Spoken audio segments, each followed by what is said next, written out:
संयुक्त राज्य अमेरिका के राष्ट्रपति की शक्तियों में नेक्स्ट है विदेशी मामलों के संबंध में शक्तियां।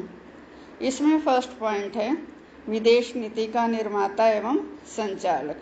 विदेश नीति का अर्थ क्या होता है कि हर राष्ट्र दूसरे राष्ट्रों के साथ अपने संबंधों के संचालन के लिए अपने राष्ट्रीय हित को मद्देनजर रखकर कुछ नीतियां तय करता है। इन्हीं नीतियों को ही विदेश नीति कहा जाता है। और अमेरिका में ये जो विदेश नीति का निर्माण है वो राष्ट्रपति को ही सौंपा गया है कि दूसरे देशों के साथ अमेरिका के संबंध कैसे होंगे, अच्छे होंगे या खराब होंगे, मित्रतापूर्ण होंगे या मित्रतापूर्ण नहीं है तो उनको कैसे संभालना है। ये जो सारी शक्ति हैं अमेरिका में राष्ट्रपति को सौंपी गई हैं। इसी में ही नेक्स्ट है विदेशी राष्ट्रों को मान्यता देना। विदेश नीति के संचालन के अंतर्गत राष्ट्रपति की एक और महत्वपूर्ण शक्ति है, वो ये है कि जब कोई नया राष्ट्र विश्व में अस्तित्व में आता है या किसी राष्ट्र में सैनिक तानाशाही या क्रांतिकारी साधनों द्वारा कोई नई सरकार स्थापित की जाती है तो ऐसे राष्ट्र या सरकार के लिए जरूरी हो जाता है कि वो दूसरे देशों से मान्यता प्राप्त करे। तो अमेरिका में इन नए राष्ट्रों को मान्यता देने का जो कार्य है वो भी राष्ट्रपति को ही सौंपा गया है।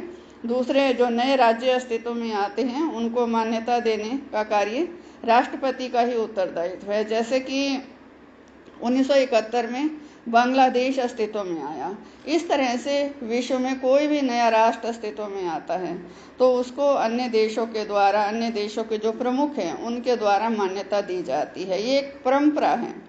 नेक्स्ट है अंतर्राष्ट्रीय संधियां करने की शक्ति। संयुक्त राज्य अमेरिका के राष्ट्रपति को दूसरे देशों से संधियां करने की जो शक्ति है वो संविधान के अनुच्छेद 2 के अंतर्गत दी गई है।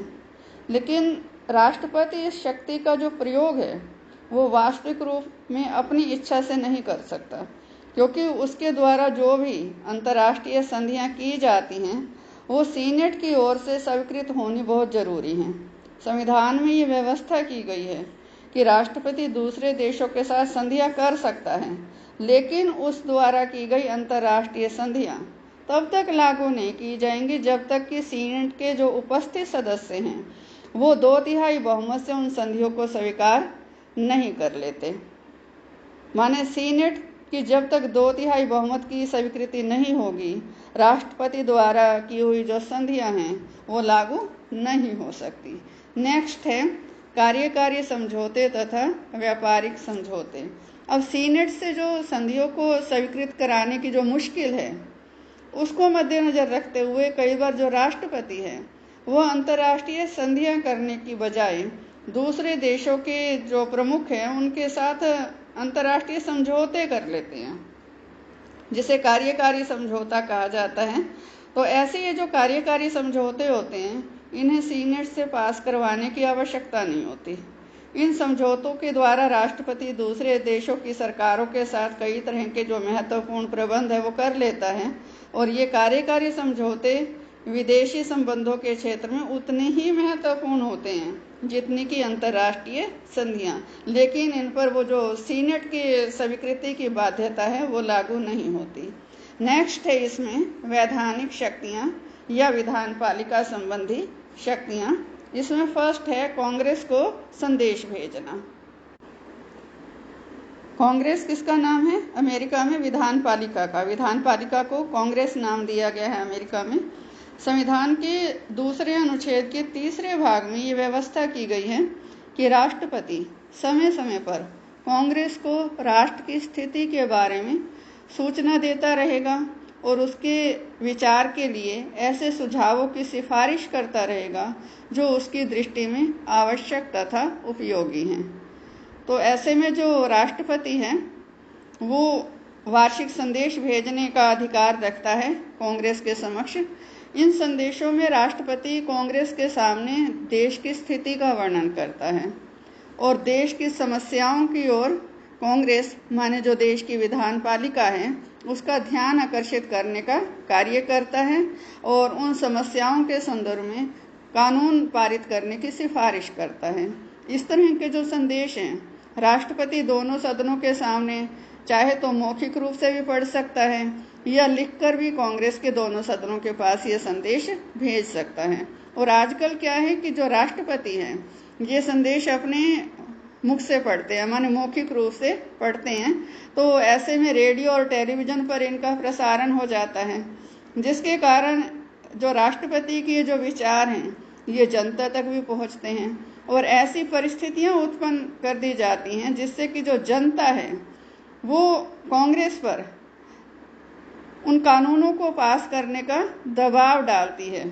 माने जो सुझाव राष्ट्रपति ने दिए हैं उनसे संबंधित जनता भी जागरूक हो जाती है और जनता यदि ठीक मानती है तो वो भी सरकार पर एक तरह से दबाव डालती है कि सरकार उन कानूनों को बनाए।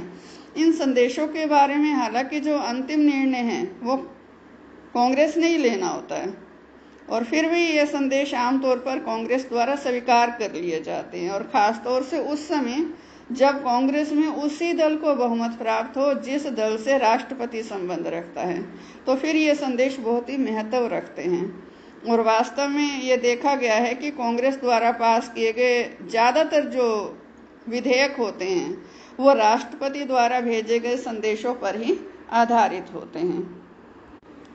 नेक्स्ट है इसमें निषेधाधिकार। संविधान में ये व्यवस्था की गई है कि हर विधेयक कांग्रेस के दोनों सदनों द्वारा पारित होने के बाद राष्ट्रपति के हस्ताक्षरों के लिए प्रस्तुत किया जाएगा। जब कांग्रेस द्वारा पारित विधेयक राष्ट्रपति के पास आता है तो राष्ट्रपति या तो उस पर अपने हस्ताक्षर कर देगा जिससे वो जो विधेयक है वो कानून का रूप धारण कर लेगा, या फिर राष्ट्रपति हस्ताक्षर करने से मना करेगा। ये जो हस्ताक्षर करने से मना करने की जो राष्ट्रपति की शक्ति है, किसी भी विधेयक पर हस्ताक्षर करने से मना करने की शक्ति, ये है निषेधाधिकार, वीटो पावर। राष्ट्रपति के इस निषेधाधिकार के दो रूप हो सकते हैं।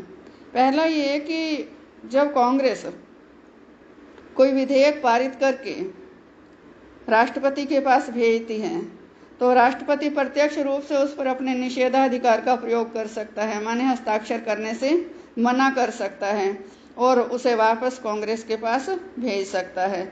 यहाँ ये बात ध्यान रखनी है कि राष्ट्रपति का ये जो निषेधाधिकार है ये पूर्ण निषेधाधिकार नहीं है, ये केवल विलंबकारी है। माने राष्ट्रपति इस बिल के पास होने में विलंब कर सकता है, क्योंकि जब वो बिल वापस कांग्रेस के पास जाता है और यदि दोनों सदनों ने अलग अलग अपने 2/3 बहुमत से उसी बिल को दोबारा पास कर दिया तो फिर वो बिल राष्ट्रपति के हस्ताक्षरों के बिना भी कानून का रूप धारण कर लेता है। इसी तरह से दूसरा जो निषेधाधिकार का राष्ट्रपति का अधिकार है वो है पॉकेट निषेधाधिकार।